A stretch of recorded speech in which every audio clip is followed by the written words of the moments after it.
Singapore വൈബിന്റെ മൂന്നാം പാട്ടിലേക്ക് സ്വാഗതം. സിംഗപ്പൂരിൽ നമ്മൾ വണ്ടി നേരെ വിട്ടത് മലേഷ്യയിലോട്ടാണ്. അതുകൊണ്ട് വൈബിന്റെ പേര് മാറ്റിക്കളയാം, മലേഷ്യൻ വൈബ്. നമ്മുടെ നാട്ടിലെ വെള്ളാപ്പിന്ന് ഇടയിലേക്കാട് പോകേണ്ട ദൂരം മാത്രമേ ഉള്ളതാ ഈ പാലം കഴിഞ്ഞ മലേഷ്യ. പക്ഷേ അതിലൊരു വ്യത്യാസമുണ്ട്. നമ്മൾ പാസ്പോർട്ട് കൊടുക്കണം, എന്നിട്ട് രണ്ട് രാജ്യത്തിന്റെയും ഒന്ന് എക്സിറ്റ് മറ്റൊന്ന് എൻട്രി സീൽ വെക്കണം. നമ്മൾ ഇന്ത്യൻസിന് മലേഷ്യയിലേക്ക് ഓണറേബിൾ വിസയാണ്. സിംഗപ്പൂരിൽ നിന്ന് ഇറങ്ങിയ മലേഷ്യയുടെ ആദ്യം കിട്ടുന്ന സ്റ്റേറ്റാണ് ജോഹർ. ഞങ്ങളുടെ നാട്ടുകാരൊക്കെ ഒരുപാട് ബിസിനസ് ചെയ്യുന്നതും വർക്ക് ചെയ്യുന്ന സ്ഥലമാണ് ഈ ജോഹർ. നമ്മൾ ഇന്ന് ഇവിടെ വന്നത് ഒരു മലേഷ്യൻ കല്യാണം കൂടാനാണ്.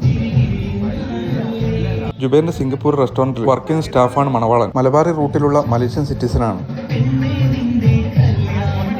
ആഹാ, ആബിദ് കണ്ണൂരിന്റെ നല്ല പൊളി പാട്ടുകൾ. ഞങ്ങൾ എത്തുമ്പോഴേക്ക് കുറച്ച് ലേറ്റായി, പക്ഷെ ഫുഡുകളൊക്കെ ഉണ്ട്. നമ്മുടെ നാട്ടിലെ പോലെ തന്നെ പുതിയാപ്പിളന്റെ ചങ്ങായിമാരും കലാപരിപാടിയൊക്കെ ഉണ്ട് കേട്ടോ. എന്റെ കൂടെ ഉള്ളത് ഷാഫി, ജുബൈർ, ഷാവുലി. അവർക്ക് അർജന്റായിട്ട് ഒരു സ്ഥലം വരെ പോകാനുണ്ട്. അതുകൊണ്ട് ഞങ്ങൾ അവിടെ നിന്ന് പെട്ടെന്ന് ഇറങ്ങി. അവർ മൂന്നുപേരും വേറെ റൂട്ട് പോയി. ഞാൻ വേറെ ആളപ്പുറം ജോയിൻ ചെയ്തിട്ടുണ്ട്. നമ്മളെ മുത്തുമണി പൊന്നാനിക്കാരൻ ഹാരിസിന്റെ കോളേജ് മേറ്റാണ്. ഇപ്പം മലേഷ്യയിലെ വലിയ പുള്ളിയാണ് ആള്. ഞങ്ങൾ നേരെ ഹാരിസിന്റെ റൂമിൽ പോയി. അവിടെ നിന്ന് ഒരു സ്ഥലം വരെ പോകാനാണ്, മറ്റോടെയല്ല. ഇതാണ് ഫോറസ്റ്റ് സിറ്റി. പേര് പോലെ തന്നെ കൃത്രിമമായി ഉണ്ടാക്കിയ ഒരു ഫോറസ്റ്റും അതിനുള്ളിലെ ഒരു സിറ്റി. മലേഷ്യയിൽ വരുന്നവരൊക്കെ, പ്രത്യേകിച്ച് ജോറിലേക്ക് വരുന്നവരൊക്കെ ഈ ഫോറസ്റ്റ് സിറ്റി വിസിറ്റ് ചെയ്യും. ബിക്കോസ് ഇതൊരു നല്ല ടൂറിസ്റ്റ് സ്പോട്ടാണ്. മാത്രമല്ല നല്ലൊരു വൈബ് ക്ലൈമറ്റ് ആണ്. കയ്യിൽ കൊട്ടക്കണക്കിന് പൈസ ഉണ്ട്. ഏത് രാജ്യക്കാരായാലും ഇവിടെ വീട് വാങ്ങാം, താമസിക്കാം. ഈ കാണുന്നത് ഇവിടെ വരാൻ പോകുന്ന പ്രൊജക്ടിന്റെ ഡെമോ ആണ്. അതിന് തൊട്ട് വെളിയിലുള്ള ഒരു കൊച്ചു ബീച്ചാണിത്. എന്തൊരു നൈസായിട്ടാണ് അത് ലാൻഡ്സ്കേപ്പ് ചെയ്തിരിക്കുന്നത് അല്ലേ. സിംഗപ്പൂർ വൈബിന്റെ 1-2 പാട്ട് ഇതിന് തൊട്ട് മുന്നിലുണ്ട്. കാണാത്തവരുണ്ട്, പോയി കാണുക. ഇഷ്ടപ്പെട്ട പേജ് ഫോളോ ചെയ്യുക. ബാക്കി നാളെ കാണാം. ടാറ്റാ.